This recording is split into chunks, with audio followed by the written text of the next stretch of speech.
Hello, welcome. In this short video, I'm just going to demonstrate how to create a menu and have it displayed in C++. So the idea here is that we have this menu where persons may make selections. For example, if somebody select one, they'll get to calculate the area of a circle.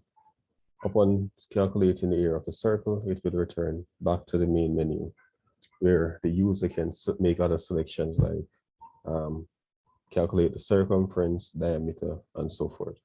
When the user is finished, they should be able to click on 5 and exit from the application. All right, so first I'll just go through setting up the menu in C++. All right, so let's start.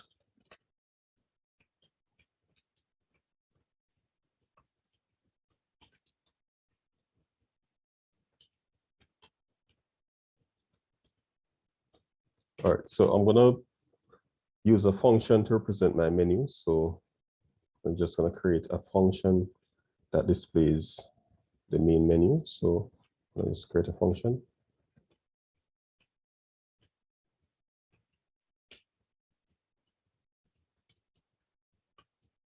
And it's just gonna display what appears here in Paint.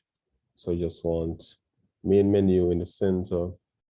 Then we have area, circumference, and diameter displayed below. So I'm just going to do that using a series of cout statements.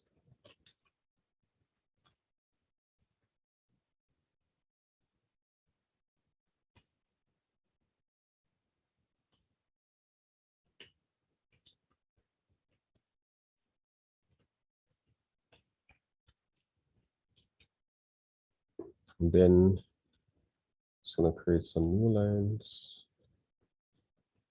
And then I output the options.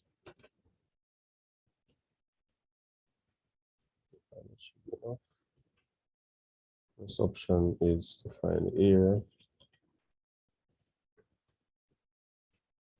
Just going to tab this out.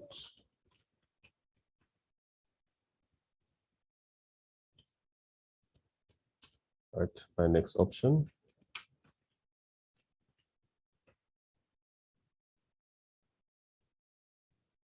is area, circumference, diameter.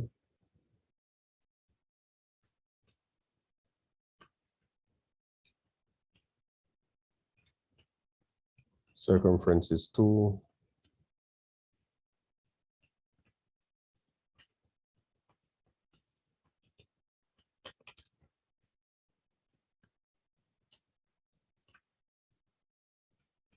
So we have the diameter.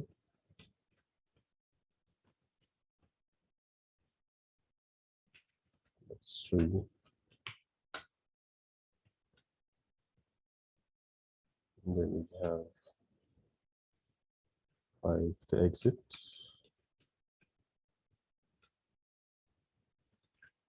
There's a little extra space before this one, so I'm just going to put that an extra line. All right, so that will display the menu for us on the screen. Let me just get to main.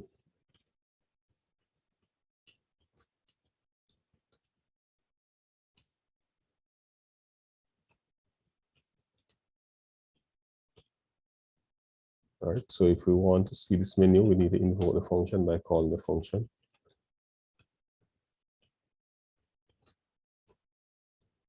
All right, so let's just run this.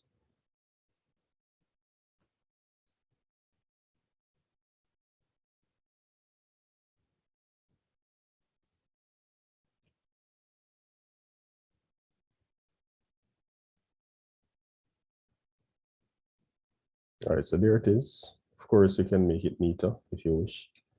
Well, let me continue. All right, so the idea here is that we want the user to have the menu displayed, and the menu will be displayed until the user chooses to exit the application. All right, so I'm gonna just go through that section now. We want the menu to remain displayed until the user would have selected 5 to exit. So what that means is that we need to get the user's input. So let's look at how we can get the user's input at this time in terms of the user's choice. All right. All right, so for this, I'm going to create a variable called ch, and ch is going to capture whatsoever choice the user would have selected. All right, so I'm going to use a do while loop.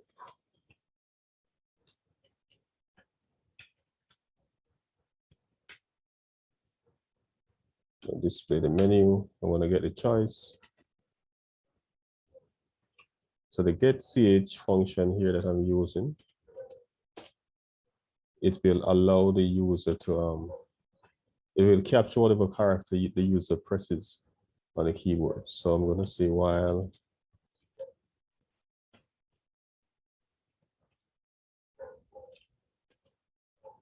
the choice selected is not equal to 5, because 5 is what will terminate, what we would have set to terminate the program. All right.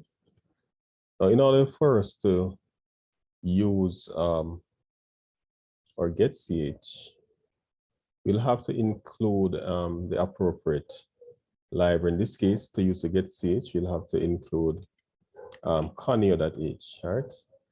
And the get ch captures whatever character the user would have pressed on the keyboard. Slightly different from the cin, because with the get ch, there's no need for you to press enter after pressing the character. It will be captured based on the keystroke. So let's run this again and see how it works.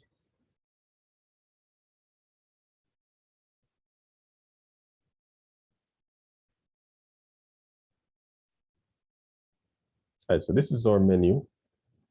All right, so here it is. I'm pressing enter and the program is not closing, but there's a slight problem.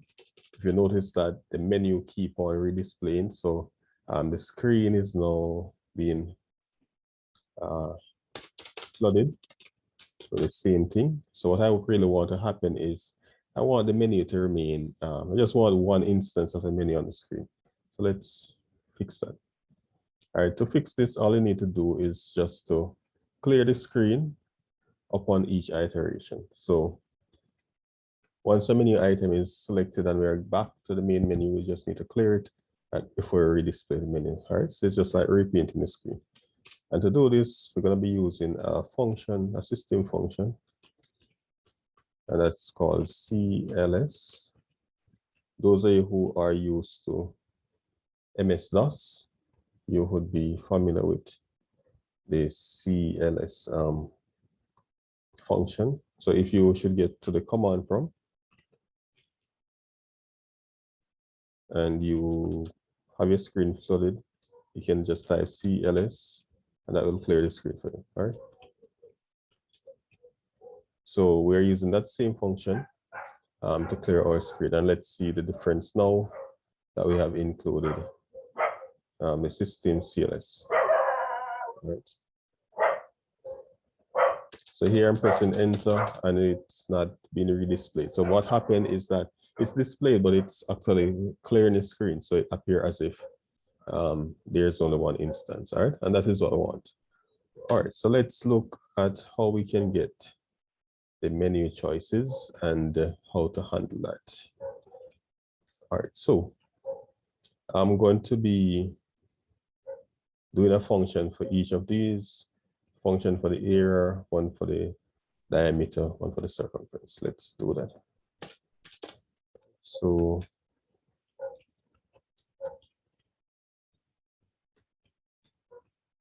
all right. So I'm gonna pretty much just ask the user to enter, like to find the area, and ask them to enter like the radius and so forth. All right. So for now, let's just display what each function is doing. So let's just print out.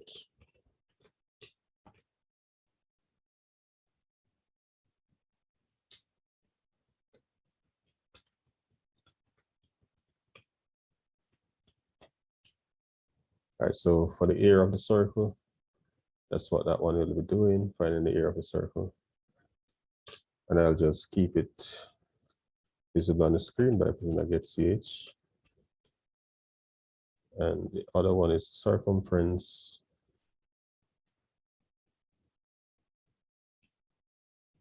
The other one is the diameter.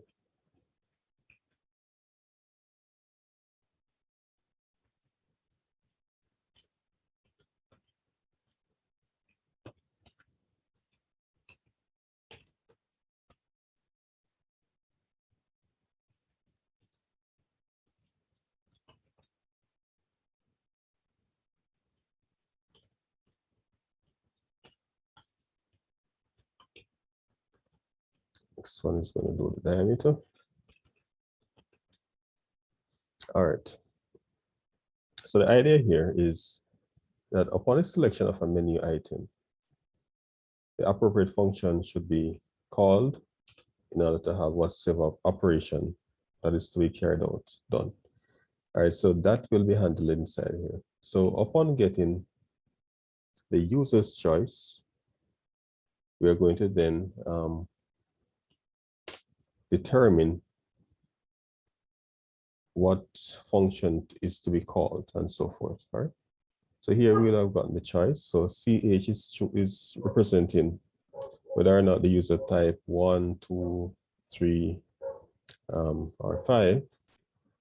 So we could use our switch statement or our if statement at this point, but I'm just going to use the if statement. So I'm going to say something like if CH is equal to 1. I'm using single character because we're dealing with CH is of data type char. We're dealing with char use single character, right? So if the choice is 1, then we want to call the area function. And of course, if the choice is 2, I want to call the circumference function.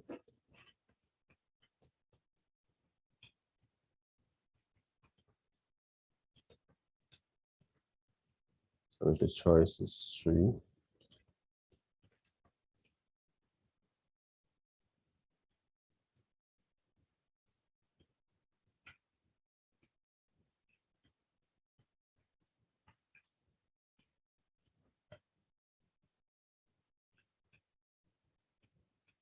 I'm going to call the diameter function.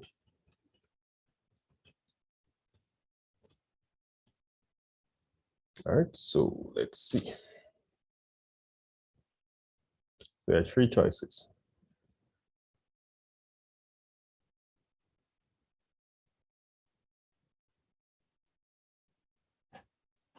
All right, I didn't close this. Let's pay attention to those. So as to mitigate against certain errors. All right. So if we press 1, there it is. It says area of the circle. We're back to the main menu. 2, circumference. 3, diameter. All right. And if I should press 5, we're out.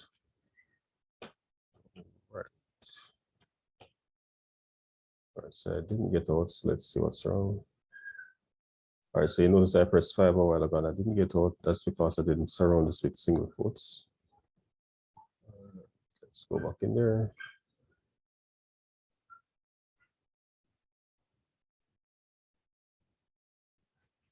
And now if I press 5, I'm out. But that's it. All right, so having done that, let's just add some more functionality to these. So I'm going to clear the screen so the menu doesn't appear while we are in this new menu, new function. So I'm just going to add a system. Clear. All right, now to find the area of the circle, I'm just going to ask the user for the radius. And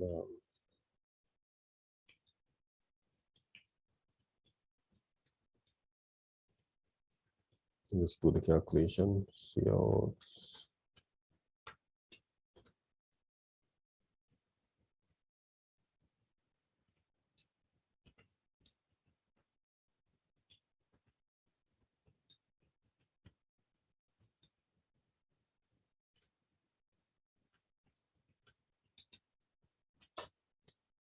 Then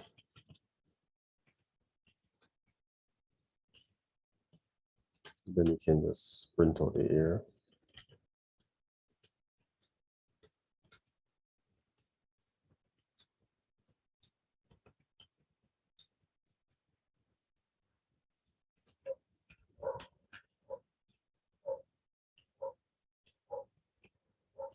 All right, so I'm just going to calculate the area and store it in a variable called area. And just declare that beside this. And of course, you know the area of the circle is pi r square. So that means we're just going to say area is equal to pi, which is 3.14, multiplied by the radius square. That's r times r. All right, and or if you want to use the maths function, that's the SQR function. That would work fine as well. All right, for the circumference, there are many ways that we can calculate the circumference. So we're going to work out the circumference by using the formula 2 pi r. All right. So all I need for the circumference in this case is just the radius. So I'm just going to do a little copy and paste here.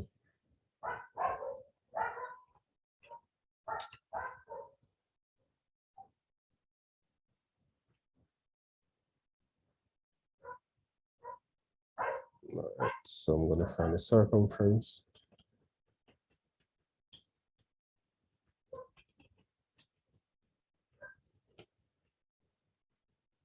All right, so get the radius and the circumference.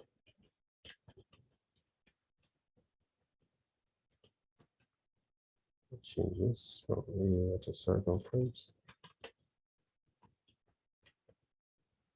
We're seeing that the circumference is equal to 2 pi r. So it's going to be 2 times pi, which is 3.14 times r. All right, so we can then see that the circumference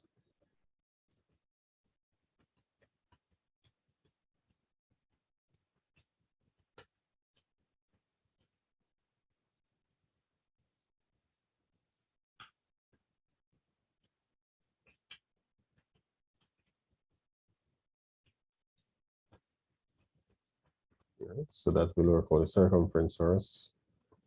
And the last thing we're going to do is just the diameter. So,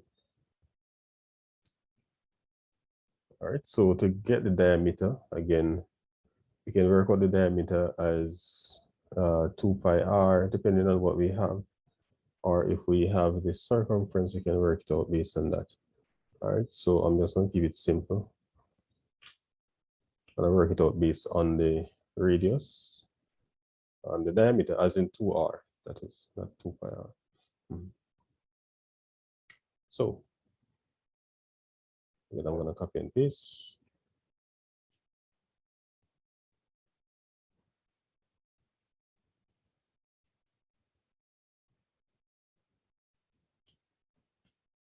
So I want the diameter of the circle.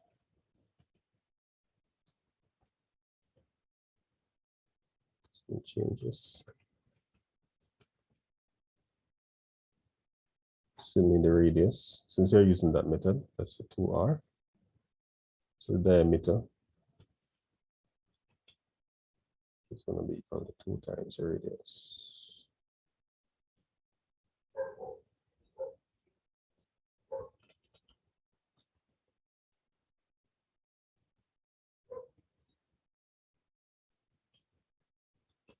And that's it. So we have successfully created our menu. Let's just test to see if it works.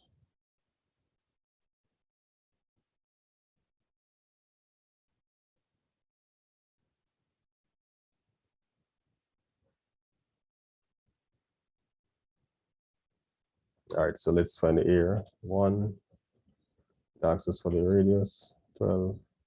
There it is. Once I press enter, it goes back to the main menu. 2, axis of the radius, 2, All right, CNAC2 needs get CH to keep it displayed, keep the answer displayed. 2 and 3 needs to get CH. So let's just jump out. Let's add those, right? So the get CH is missing. If you notice for 1, the get CH is there, so I was able to see the result. And it didn't just flash and disappear. So the get CH can become pretty useful, you know, to keep your information on the screen visible until the user decides to close. All right, so thank you very much for your time. Thank you for watching this video. I hope it's of some use or benefit to you. All right, so here again, we just created our menu and we did that using this function. Created our main and we create our main loop here. So we have a do while loop that is terminated whenever the user selects 5 from the menu. And we have our checks for the different menu options, and depending on what the user would have selected, we invoke the appropriate function. All right, so here the area function is invoked whenever the user selects 1, whenever the user selects 2, the circumference function is invoked, which is this one, and the one to find the diameter is invoked whenever 3 is selected. All right. So thank you.